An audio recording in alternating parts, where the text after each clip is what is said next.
When we think of the cloud, we usually picture these massive servers or just, endless storage. But what's the invisible glue that's actually holding all of those pieces together? Today, we're going to pull back the curtain on the cloud's central traffic controller. So let me ask you, what do you think is the single most important job in a cloud platform like AWS? Is it the raw computing power or all the data storage? Well, look, compute and storage are obviously super important, but without a way to connect them, they're basically just isolated islands. The real magic, the thing that makes the cloud actually work, is connecting it all together. And that is exactly where Amazon Route 53 steps in. The best way to think about it? It's the air traffic control for the entire AWS cloud. It's the one making sure every single request lands exactly where it's supposed to, smoothly and without a hitch. Now, a good traffic controller can't just wave planes through without looking, right? They need eyes on everything. And that's the first big job for Route 53, keeping a super close watch and making sure everything is perfectly organized. This is really the bedrock of any solid system. It pretty much boils down to three main things. First, it keeps a log of every single request. Second, it's always checking on the health of your applications. And third, it gives you a way to label everything to keep it all straight. So let's dive into each of those. All right, first up, logging. Route 53 plugs right into AWS CloudTrail. And what that does is create this perfect paper trail. Every single API call gets recorded, who did what, from where, and exactly when. For security and just figuring out what happened, this is absolutely crucial. Okay, next up is monitoring. Route 53 teams up with Amazon CloudWatch to run what are called health checks. It's pretty cool. It's kind of like having this little bot that constantly taps your application on the shoulder and asks, hey, you good? You still running okay? And it's not just checking if it's on. It's making sure it's actually reachable and doing its job properly. And here's why that's a game changer. As long as that check comes back okay, traffic just keeps flowing. But the second it fails, boom. Route 53 instantly stops sending people to that broken resource. It can automatically redirect everyone to a healthy backup. This is how you build apps that can basically heal themselves. And third, there's organization. You can stick these little custom labels, called tags, on everything in Route 53. A tag is just a simple key and a value, like department, marketing, or project, website launch. It sounds simple, right? But when you have hundreds of resources, this is a lifesaver for tracking costs and just finding things.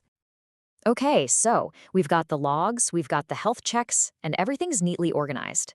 With that solid foundation in place, Route 53 is ready for its main event, actually directing all that traffic. And we're not talking about just pointing to a simple web server. Route 53 is like a universal adapter. It can send traffic to your EC2 virtual servers, your S3 storage buckets, your CloudFront distribution network, load balancers, API gateways, pretty much any destination you can think of inside AWS. It's the true hub of the whole system. All right, so how does this all look in the real world? Let's walk through a few examples, starting with a super common one, a simple static website. For a static site, a great choice is Amazon S3. Now, you probably know S3 is a place to store files, right? But it has this cool feature where you can tell a storage bucket to act like a web server. It can serve up your HTML, CSS, and JavaScript files directly. It's super cheap and scales like crazy.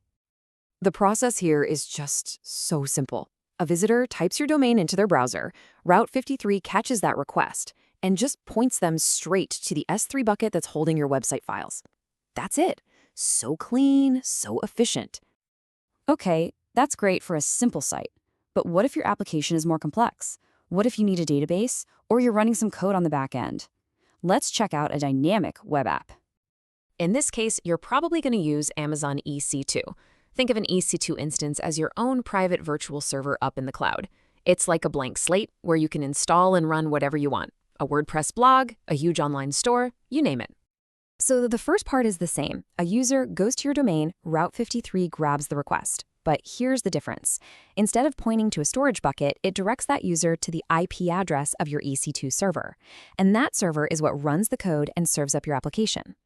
All right, let's level up. What if you need to go big? We're talking tons of traffic, and your site cannot go down, not even if one of your servers has a problem. This is where Route 53 really shows what it can do by teaming up with other services. The star of this team is the Elastic Load Balancer, or ELB.